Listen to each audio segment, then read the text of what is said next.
At least 430 migrants crossed the English Channel to the UK yesterday, according to the Home Office, a new record for a single day. Now, a few days after the frozen bodies of migrants were in fact recovered from near the Greek border, hundreds of people staged against the policies of the Greek government to push back migrants. And we now want to go to a story that's developing today. We know now more about the 4 people who were found dead last week near the Manitoba border with the United States.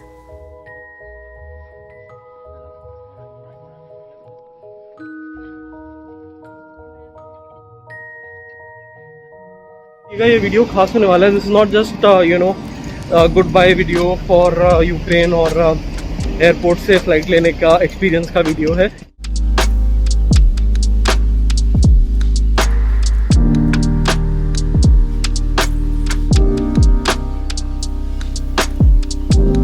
मेरा काफ़ी smooth experience रहा check in करने के लिए. अब मैं बस security check में जा रहा हूँ एंड फिर मैं वो बात बताऊँगा, वो चीज़ डिस्कस करूँगा जिसके लिए बोल रहा था कि वीडियो ज़रूर देखिएगा. एक बहुत इंपॉर्टेंट मैसेज है. हूँ यहाँ लाउंज में, तो लाउंज भी ऑफ कोर्स छोटा सा ही है, ज़्यादा बड़ा नहीं है. तो अभी मैं ट्रांजिट में हूँ, ट्रांजिट के लिए आया हूँ, बैठा हूँ. तो मैं सेटल डाउन हो गया. अब मैं वो बात कहता हूँ जो कहने के लिए मैं बहुत देर से कह रहा था कि एंड तक देखना है, बहुत ज़रूरी है. हमने काफ़ी बारी बात करी कि यूक्रेन के ऑफिशियल्स जो हैं वो इमिग्रेशन में बहुत दिक्कतें क्रिएट करते हैं ऑल दैट. अगर उन्हें थोड़ा भी शक लगता है तो बहुत सारे पेपर्स चेक करते हैं, बहुत सारे क्वेश्चन पूछते हैं. अब मुझे लगता है कि वो बहुत फेयर है, बिकॉज यूक्रेन का वीज़ा मिलना रिलेटिवली ईजी है. इन द सेंस अगर आप विजिटर आ रहे हैं तब तो आप ई वीज़ा लगवा ही सकते हैं और डॉक्यूमेंट कैरी करके आ सकते हैं यहाँ पर. दूसरा, अगर आप कोई और पर्पस से लॉन्ग स्टे वीज़ा लेना चाहते हैं तो बहुत तरह के लॉन्ग स्टे वीज़ा यूक्रेन के अवेलेबल हों. तो किस किस तरह के लॉन्ग स्टे वीज़ा हैं कि या तो आप किसी यूनिवर्सिटी में कोई डिग्री कोर्स करने के लिए आप एनरोल होकर आ सकते हैं. जैसे बहुत सारे लोग जेन्युइन जो मेडिसिन के स्टूडेंट हैं, MBBS करने आते हैं, 4-5-6 साल वो MBBS अपना 6 साल करते हैं पूरा, और फिर या तो यूक्रेन में कोई बिजनेस या जॉब करते हैं या वापस इंडिया में जाके अपना प्रैक्टिस कर सकते हैं एग्ज़ाम क्लियर करने के बाद मेडिकल काउंसिल का. तो उसके अलावा लैंग्वेज कोर्स एक बड़ा ऑप्शन है जो चलता है यूक्रेन में, जो हर जगह नहीं होता. आई थिंक मैंने तो यहीं पे देखा. तो उसके लिए आपको 1 साल का वीज़ा मिल जाता है कि जहाँ पर आप यहाँ पर आके यूक्रेन में और आप लैंग्वेज यानी कि यूक्रेनियन या रशियन सीख सकते हैं. ज़्यादातर रशियन होता है बट यूक्रेनियन भी सीख सकते हैं. रशियन फिर भी थोड़ी फ़ायदेमंद लैंग्वेज है बिकॉज बहुत सारे बड़े रीजन में बोली जाती है. तो यहाँ पे बहुत सारे institute, not just universities, private institutions खुले हुए हैं. तो वहाँ क्या है कि बहुत सारे ऐसे, मैं फेक ही बोलूँगा, maybe they are real, but वो काम तो फेक ही कर रहे हैं. तो वो इस तरीके से उन एजेंट्स जो बने हुए हैं वो उन यूनिवर्सिटीज़ या कह लीजिए उन यूनिवर्सिटी तो नहीं, मतलब इंस्टीट्यूशन भी हैं प्राइवेट, उनसे वो एनरोलमेंट दिखा देते हैं लैंग्वेज कोर्स के लिए 1 साल का. तो बेसिकली जो आदमी पे कर रहा है वो बेसिकली ये पेपर बनवाता है वहाँ यूक्रेन की, वो जो फेक या सेमी फेक या जो भी आप बोल रहे हैं प्राइवेट सा लैंग्वेज इंस्टीट्यूशन है, वो आपको स्टूडेंट बता देता है अपना, और उसके बेसिस पे आप वीज़ा अप्लाई कर देते हैं और आपको लॉन्ग स्टे वीज़ा, डी जिसको बोलते हैं, डी वीज़ा, वो मिल जाता है. होता क्या है कि वो इस तरह से एनरोलमेंट दिखा देते हैं लैंग्वेज के लिए एंड आपको यहाँ यूक्रेन में आप आ जाते हैं बाकी डॉक्यूमेंट जो बताए थे वो लेकर के. ऐसे भी मैंने देखे कि वो लैंग्वेज कोर्स करने आए, लैंग्वेज कोर्स वो कर रहे हैं या नहीं कर रहे क्योंकि डमी एनरोलमेंट है सॉर्ट ऑफ, बट थोड़ा बहुत जो लैंग्वेज जान रहे हैं वो अपना टैक्सी वगैरह करके and they are making good money. And उनका आगे का जो प्लान है वो हम आगे बढ़ेंगे तो पता लगेगा. तो क्या होता है कि वो यहाँ पे आ जाते हैं, उसके बाद उनको उन्होंने एजेंट से पैकेज डील कर रखी होती है. एजेंट ने उन्हें बड़े कुछ सपने दिखा रखे होते हैं कि वो यूक्रेन में एंट्री आपकी हो गई और आपने वहाँ से फिर वो बेसिकली लीगल तरीक़ों से, मतलब रोड से, बहुत सारे यहाँ पे फॉरेस्ट वगैरह के थ्रू रास्ते हैं जहाँ से पोलैंड में पहुँचा देते हैं. पोलैंड बहुत दूर नहीं है, बहुत पास भी नहीं है, बट वहाँ पे पोलैंड पहुँचा देते हैं. पोलैंड EU का पार्ट है, यूरोपियन यूनियन का. तो ट्रांजिट रूट बने हुए हैं और ये पूरा नेटवर्क भी बना हुआ है, मतलब इन्हीं कंट्रीज़ में, क्योंकि यहाँ पे एजेंट्स मौजूद है जो लोगों को ये बरगला के, फुसला के और पैसे लेके और समझा बुझा के भेज देते हैं. तो ये लोग क्या करते हैं कि आपसे पैसे पहले के पहले ले लेते हैं. पैकेज बना हुआ है 3.5 लाख रुपए का, चाहे आप इंडिया में कहीं पे भी हो. 3.5 सबने सेम, सबके एजेंट अलग हैं बट सबका जो रिपोर्टेड पैसा है सबने सेम ही बताया, लगभग 3.5 लाख रुपए। उसमें आपको वो उस इंस्टीट्यूशन की 3 महीने या 4 महीने जो भी एक पार्ट फीस वो पे करवाते हैं, खुद पे करते हैं, मतलब आपसे तो लमसम ले लेते हैं। एंड फिर जो आपका वीज़ा प्रोसेसिंग फ़ी होता है वो देते हैं, फ्लाइट टिकट इंक्लूडेड होता है, और आपका रहने का वो बेसिकली आपको खुद बोलते हैं आप रह लो खा लो, एंड हम आपको बाद में रीइंबर्स कर देते हैं। वो होता है नहीं होता है वो अलग बात है, बट जैसे तैसे वो पहुंच जाते हैं वहाँ पर। एजेंट को फ़ायदा तब होता है जब वो ये पूरी जो ट्रांजैक्शन है, पूरा लूप है, यानी कि आपको पोर्टुगल या जर्मनी तक जो आपका एंड डेस्टिनेशन है वहाँ तक पहुँचा देगा, तभी उसको मतलब उसका अपना पूरा काम खत्म होगा और उसकी अपनी पेमेंट रिलाइज होगी वगैरह। तो उसका ऑब्जेक्टिव केवल यही होता है कि जल्दी से जल्दी औने पौने तरीके से कैसे भी आपको वहाँ पर पहुँचा के ख़त्म करे और अपना पैसा रख ले। और उसके लिए वो ऐसे लोगों को बहुत सारे झूठ और गलत चीज़ें बताता है, और वो भी पता नहीं क्यों, या तो भोले होते हैं या इतने मतलब इतने ब्लाइंडेड होते हैं बाय दैट थिंग, जो उन्होंने सोचा सुना होता है कि भैया बहुत पैसे मिलेंगे वहाँ जाके, तो बहुत कुछ अच्छी हो जाएगी। वो सपने जो होते हैं वो मार देते हैं उन्हें। वो खुद से पेपर अप्लाई कर सकते थे, बहुत सस्ता पड़ता जो कि वीज़ा लेना। कि लैंग्वेज कोर्स के लिए अगर लेते हैं, यूनिवर्सिटी को कॉन्टैक्ट करें, डिसेंट सही यूनिवर्सिटी को, बहुत सारी हैं, और आप उनसे पे करके इनविटेशन मंगा सकते हैं, खुद से वीज़ा लगा सकते हैं। सिंपल होता है किसी भी एम्बेसी में वीज़ा लगाना, स्टैंडर्ड पेपर्स होते हैं, वो यूनिवर्सिटी भी आपको खुद ही बता देती है, और आपका एम्बेसी में अगर वॉक इन करते हैं तो एम्बेसी आपको बता देती है, तो आप वो खुद भी लगवा सकते हैं, आपका पैसा भी बचेगा। मेन बात है आपको पता होगा कि आप किस पर्पज़ से क्या करने कैसे जा रहे हो, पूरा जेन्युइन आपके पास पेपर्स होंगे, आप आंसर कर सकते हो इमिग्रेशन को भी या जो भी कुछ है। तो अब अगर आप यहाँ पर आते हो, इस तरीके से भी आ रहे हो, मतलब मान लो अगर आपकी इच्छा है तो आप लैंग्वेज कोर्स जिसके लिए आ रहे हो, आप डेडिकेटेडली वो पूरा टाइम वहाँ पर स्पेंड करो ना। आपको 3 महीने बाद, 1 या 2 महीने बाद ही बल्कि TRC मिल जाती है, टेम्परेरी रेजिडेंट कार्ड। मतलब आप यूक्रेन आए, आपने वो एनरोलमेंट किया, पूरा अपना फीस दी, आप अपने पेपर्स वगैरह लगा दिया, अपने जो भी वहाँ पे गवर्नमेंट चैनल्स हैं, तो आपको टेम्परेरी रेजिडेंस कार्ड मिल जाएगा। आप मतलब रेजिडेंट हो गए फिर यूक्रेन के। आप जेन्युइन अगर काम करना चाहो तो आप ऐसे कर सकते हो। मान लो आपकी इच्छा जर्मनी जाने की भी है, जहाँ पर वेजेस हायर है, विच मेक सेंस, तो आप TRC मिलने के बाद आप विजिट वीज़ा लगवा सकते हो EU का। आपकी प्रोबेबिलिटी जो होगी वो सिलेक्ट होने की, एक्सेप्ट होने की एप्लीकेशन वो बढ़ जाएगी, है ना। और अगर 1 या 2 साल आप TRC पे निकाल देते हो, अपना कोर्स पूरा कर लेते हो, कोई पर्पस वहाँ पर जॉब या कुछ करने लगते हो, तो आप नहीं भी स्टूडेंट भी हो तभी भी आपने 1 या 2 साल बाद TRC के बाद PR अप्लाई कर सकते हो। और PR कार्ड एक बार मिल जाता है अप्लाई करने के 3, 4, 6 महीने बाद मिल जाता है, जैसे मुझे बताया गया।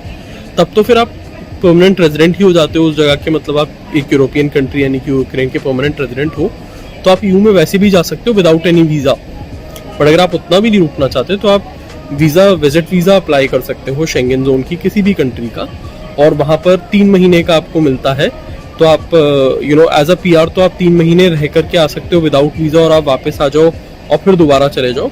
बट जो विजिट वीज़ा होता है वो आपको जिस ड्यूरेशन का मिल रहा है आप उसके लिए जाओ एंड वहाँ पर जाकर के जॉब्स अप्लाई करो। अब क्या होता है कि जैसे मैं एक बंदे से मिला, उसने मैंने उसको बोला कि तूने क्यों इलीगल रूट अपना रहा है या क्यों इलीगल ये काम कर रहा है ना।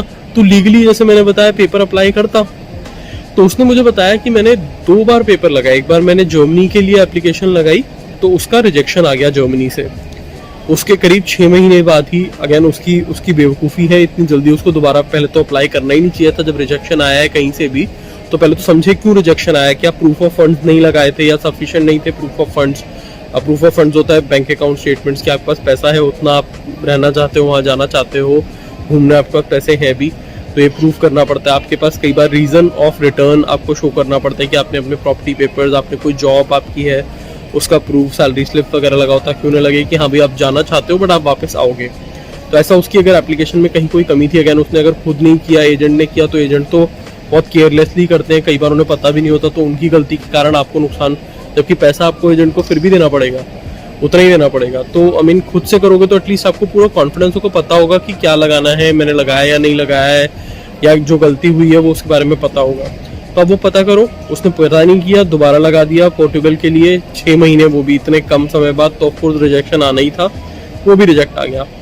तो अब उसने कहा कि मेरा लग ही नहीं था, मैं एजेंट के थ्रू यही काम करता हूँ, ये जो इसे डंकी बोलते हैं, मतलब इलीगली इमिग्रेशन करना, तो मैं यही काम करूँगा।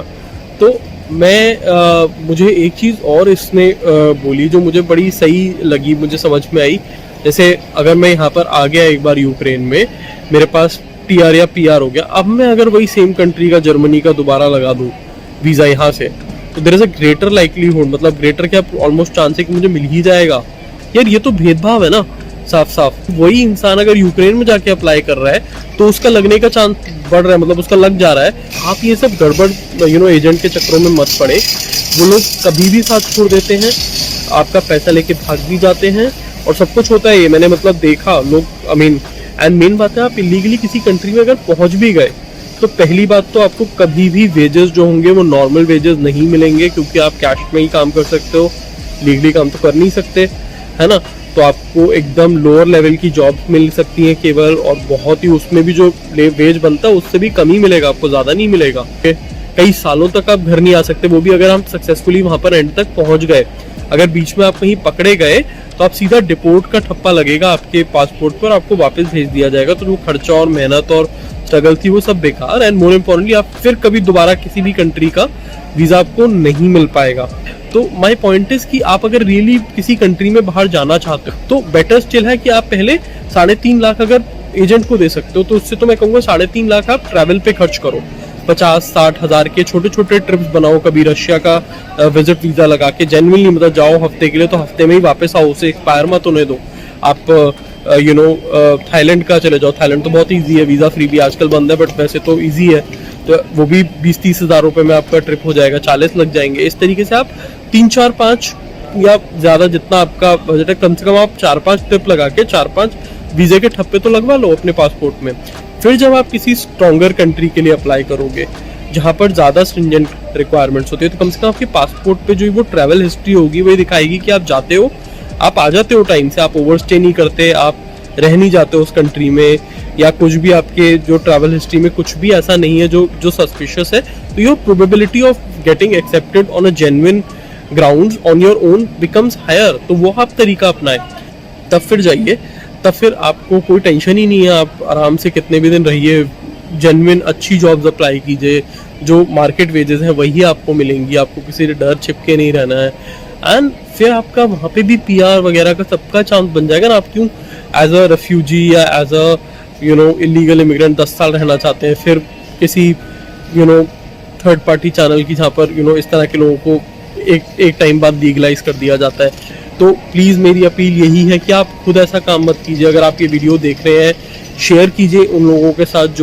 जो इतने ब्लाइंडेड कई बार होते हैं, और एजेंट वगैरह के कोई दोस्त हो आपका, कोई फैमिली मेम्बर हो जो ऐसा काम कर रहा हो। तो मैं बहुत दिल से ये वीडियो बना रहा हूँ, ये सोच के बना रहा हूँ कि उनकी मदद हो पाए।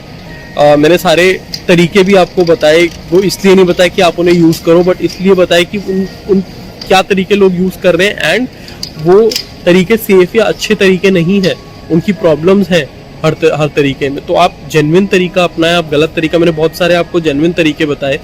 तो मेरी दोबारा से अपील है, 2 पर्पस थे। एक तो आपको ये समझाना कि इलीगल पाथ मत फॉलो कीजिए, लीगल पाथ्स हैं उनके बारे में बताना, एंड शेयर करिए उन लोगों के साथ जो ऐसे चक्कर में फंसे हुए हो और उनकी मदद हो पाए, इसके थ्रू बच सके वो इससे। दूसरा एक अपील है जनरल जो भी YouTube कम्युनिटी है, चाहे वो देखने वाले हों चाहे वो खुद वीडियोस बनाने वाले हों, यार इस आवाज़ को बुलंद किया जाए कि हमारे पासपोर्ट को स्ट्रॉन्ग बनाने के लिए हमारी गवर्नमेंट को भी डिप्लोमेटिकली एक्टिव होना पड़ेगा, हमारी गवर्नमेंट को भी एम्फेसाइज करना पड़ेगा कि यार ऐसी चीज़ें ना हो। हमारे कंट्री के पासपोर्ट पे बहुत कम वीज़ा फ्री या ई वीज़ा अब तो फिर भी थोड़े बहुत मिलने लग गए, बट वीज़ा फ्री एक्सेस तो बहुत ही कम है, जबकि इंडिया ने बहुत सारी कंट्रीज़ को ई वीज़ा एक्सेस दे रखा है। तो जब हम ई वीज़ा एक्सेस इतनी सारी कंट्रीज़ को दे सकते हैं, यहाँ पर तो जितना भी वीज़ा वाला काम होता है वो सब रेसिप्रोकेशन बेसिस पे ही होता है। अगर हम किसी के लिए वीज़ा फ्री करेंगे तो there is a greater likelihood कि वो भी कंट्री हमें वीज़ा फ्री करेगी, हम ई वीज़ा करेंगे तो वो भी वीज़ा करेंगे। तो Indian government needs to push it hard कि हमारे सिटीजन्स के लिए ट्रैवल करना ईजी और रिस्पेक्टफुल हो। एंड होपफुली अगर आपको अच्छा लगा हो तो लाइक सब्सक्राइब शेयर मत करना यार, उन लोगों के साथ ज़रूर शेयर करना जो इसका फ़ायदा उठा सके। अगर उनके काम आ सके वीडियो तो सफल होगा ये वीडियो बनाना, अदरवाइज जस्ट अ वेस्ट।